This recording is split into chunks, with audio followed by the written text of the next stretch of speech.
तो ये आपका लेयर 3 में अपना आरआरसी लेयर कंप्लीट हो गया है। अब हम नास लेयर करते हैं, नॉन एक्सेस स्ट्रेटम। नास लेयर जो होता है मेनली सिग्नलिंग के लिए होता है, क्योंकि लेयर 3 आपके जो होता है वो कंप्लीट सिग्नलिंग के लिए ही होता है। तो नास लेयर डायरेक्ट कम्युनिकेट कर सकता है एमएमई से, उसका एनओडबी के साथ में कम्युनिकेशन नहीं होता, डायरेक्ट यूई से एमएमई के बीच में कम्युनिकेशन होता है।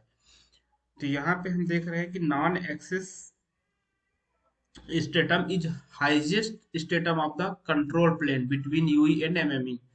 वैसे भी ये कभी भी आपको इंटरव्यू में पूछे कि टॉप लेयर कौन सी होती है, तो सबसे टॉप लेयर आपकी नास लेयर ही होती है।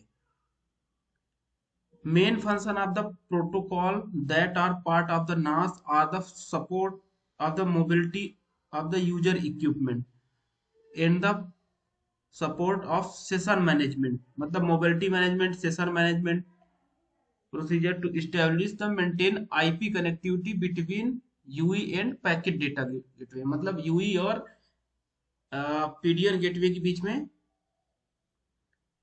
कनेक्टिविटी भी प्रोवाइड करता है नास layer.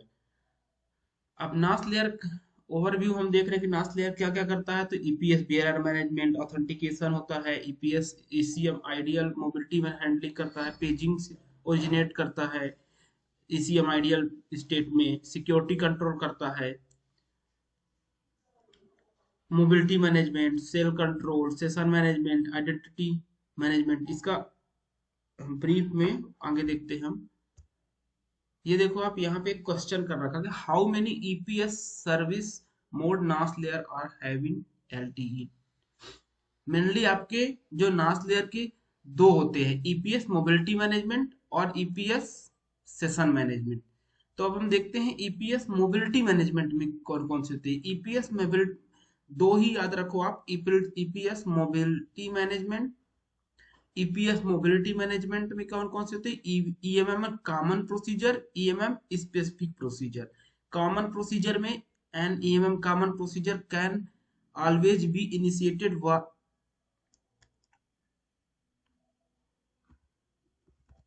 while a NAS signaling connection exists.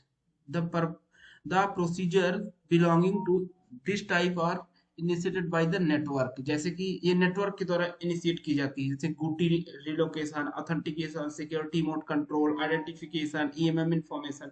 ये उसी तरह से मैसेज है जैसे कि हम आरआरसी लेयर में पढ़े थे कि आरआरसी कनेक्शन रिक्वेस्ट, इस टाइप के ही ये मैसेज हैं। इनका भी देखेंगे हम कि क्या काम होता है, और लास्ट में जब हम पढ़ेंगे इसका कॉल फ्लो तो आपको और डीप में पूरी तरह से ही समझ में आ जाएगा। अभी 5-10% आपको समझ में आ रहा है, इतना समझ में आ रहा है बहुत है कि भाई आपके जो नास लेयर होता है ईपीएस मोबिलिटी मैनेजमेंट होता है एक टाइप का, दूसरा ईपीएस सेशन मैनेजमेंट होता है। तो मोबिलिटी मैनेजमेंट में क्या होता है, मतलब कि मोबिलिटी मतलब एक स्थान से दूसरे स्थान तक मूव करना। तो उसमें कौन कौन से होते हैं, ईएमएम कॉमन प्रोसीजर और EMM specific procedure. Common procedure में आपके ये हो गए GUTI location, authentication, security mode control, EMM information, identification. और ईएमएम स्पेसिफिक प्रोसीजर में क्या बोल रहा है, at any time only one UE initiate EMM specific procedure can be running। The procedure belong to this type are attach and combine, attach normal tracking area update in combine tracking area update. इस type के ये होते हैं आपके EMM specific procedure. उसके बाद आप देखो EMM connection management procedure. Connection management procedure में service request, paging procedure, transport, इस टाइप के आते हैं। और दूसरा जो हमने बोला था कि ईपीएस सेशन मैनेजमेंट, पहला हो गया ये ईपीएस मोबिलिटी मैनेजमेंट और दूसरा ईपीएस सेशन मैनेजमेंट। तो ये इंटरव्यू में पूछते नहीं है, ये आपकी अंडरस्टैंडिंग के लिए है कि नास लेयर जो आप पढ़ रहे हो तो आगे जो पढ़ोगे जो काम में आएगा कि सिक्योरिटी होती है, ऑथेंटिकेशन होता है, गुटी लोकेशन होता है, तो वो कैसे होते, कहाँ से होते, किस टाइप के मैसेज होते हैं, वो समझने के लिए हम पढ़ रहे हैं ये। तो ईपीएस सेशन मैनेजमेंट में कौन कौन से टाइप के मैसेज रहते हैं कि जैसे default EPS bearer context activation, dedicated EPS bearer context activation. इसमें भी procedure related to EPS bearer context और ट्रांजेक्शन रिलेटेड प्रोसीजर। तो procedure related to EPS bearer में default EPS bearer, dedicated EPS bearer context activation, EPS bearer context modification, EPS bearer context deactivation. उसके बाद आपका transaction related procedure में आपके PDN connectivity procedure, PDN disconnect procedure, bearer resource allocation procedure, bearer resource modification procedure. तो ये आप screenshot लेना ना और इसको पढ़ लेना कि जैसे यहाँ पे आप बता रखा कि जो ईपीएस सेशन मैनेजमेंट होता है procedure is initiated by the network.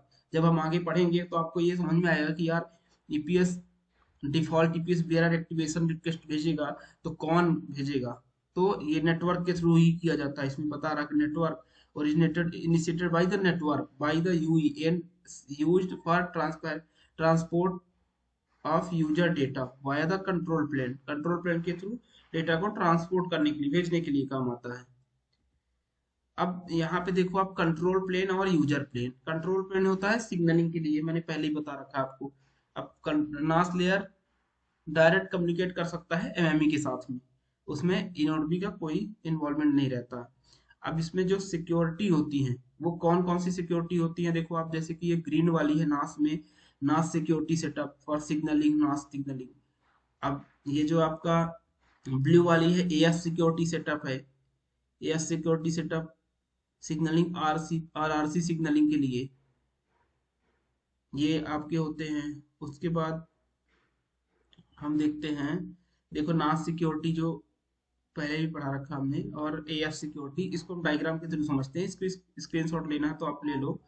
ये डायग्राम के थ्रू समझते हैं अपन कि देखो आपका जो स्टार्टिंग में एक की होती है, ये की जो होता है एक तरह से की जो है की है। अब ये की जो है, तो ये यूई और एचएसएस के बीच में जो अथेंटिकेशन होता है, तो ये के आपकी जो कुछ इंफॉर्मेशन यूई के पास होता है, मतलब मोबाइल के पास, कुछ एचएसएस के पास पहले से होता है, तो दोनों सी के आई के क्रिएट करते हैं और उसके बाद के एएसएमई क्रिएट करते हैं। तो के एएसएमई के थ्रू फिर कैलकुलेट करते हैं के नास इंक्रिप्शन एमएमई पे, यूई और एमएमई के बीच में, और के नास इंटीग्रिटी यूई और एमएमई के बीच में, और आपका इनोडबी साइड में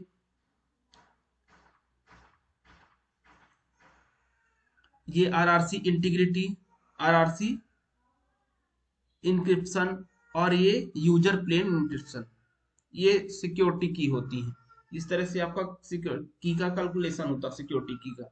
ये यहाँ पे वही बता रखा कि जैसे कि एक आपकी सिक्योरिटी की होती है, जब हम आगे पढ़ेंगे कि ऑथेंटिकेशन रिक्वेस्ट मैसेज भेजता है तो उसमें ऑथेंटिकेट करता है जब, तो सी के एक की होती है, तो वो कुछ इंफॉर्मेशन को सेलेक्ट करके वो सी के एक कैलकुलेट करता है, सी के आई के कैलकुलेट करते हैं, फिर के एस में कैलकुलेट करते हैं। तो इस तरह से आपकी ये सिक्योरिटी होती है।